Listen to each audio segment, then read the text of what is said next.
আমরা সবাই রাজা। রবীন্দ্রনাথ ঠাকুরের লেখা জনপ্রিয় একটি গান আমরা সবাই রাজা আমাদের এই রাজার রাজত্বে, নইলে মোদের রাজার সনে মিলব কি সত্ত্বে। এই গানটির মতোই দেশের সবাই যেন রাজা হতে যাচ্ছে। রাজনৈতিক দল গঠন করে যেন রাজা হওয়ার প্রতিযোগিতায় নেমেছে সবাই।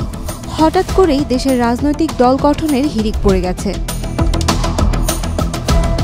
মানুষের অর্থ চুরি করার অপরাধে বছরের পর বছর ধরে জেলখানা দাগি অপরাধী থেকে শুরু করে সাধারণ আলু পটলের ব্যাপারী কিংবা সিনেমার অভিনেতা কেউ পিছিয়ে নেই দল গঠনে।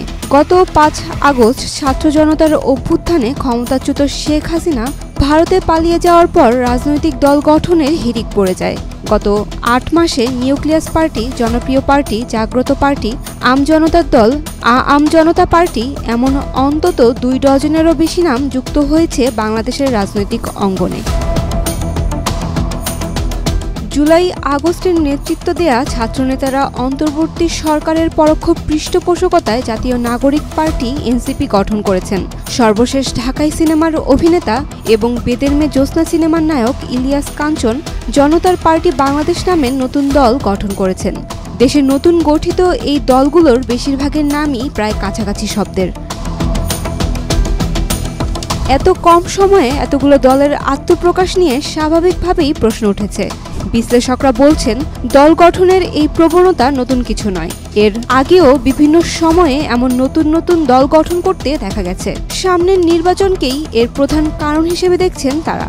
বলছেন, নির্বাচনের সময় এগোলে ব্যাঙের ছাতার মতন এমন অনেক দল গজিয়ে ওঠে। তবে নতুন নতুন রাজনৈতিক দলের আত্মপ্রকাশকে আপাত দৃষ্টিতে গণতান্ত্রিক চর্চার সাথে যুক্ত করা হলেও বাংলাদেশের প্রেক্ষাপটে অনেক ক্ষেত্রেই তার স্বার্থ ও ক্ষমতা চর্চার একটি রূপ বলেই মনে করেন বিশ্লেষকরা। বাংলাদেশে বর্তমানে 50টি নিবন্ধিত রাজনৈতিক দল থাকলেও এগুলোর বেশিরভাগের নামই কেউ জানে না। তার উপর অভ্যুত্থানের পর হিড়িক লেগেছে নতুন দল গঠনের। মূলত ভোটের সময় ভোট রাজনীতির সাথে এই প্রবণতার সংযোগ রয়েছে বলে মনে করছেন বিশ্লেষকরা। বিশেষ করে নির্বাচন এগিয়ে এলে এ ধরনের দল গঠনের তোড়জোড় দেখা যায়। তবে বাংলাদেশের অতীত ইতিহাস বলছে, অনেক দল এলেও তাদের মধ্যে খুব সংখ্যক দলই দিন শেষে রাজনীতিতে প্রাসঙ্গিক হয়ে উঠতে পারে। এবার প্রেক্ষাপট ভিন্ন হয় কিনা তাই এখন দেখার বিষয়। Saim Akhtar, Daily Sun. For more updates, follow us on Facebook, subscribe our YouTube channel, get the latest update on www.daily-sun.com.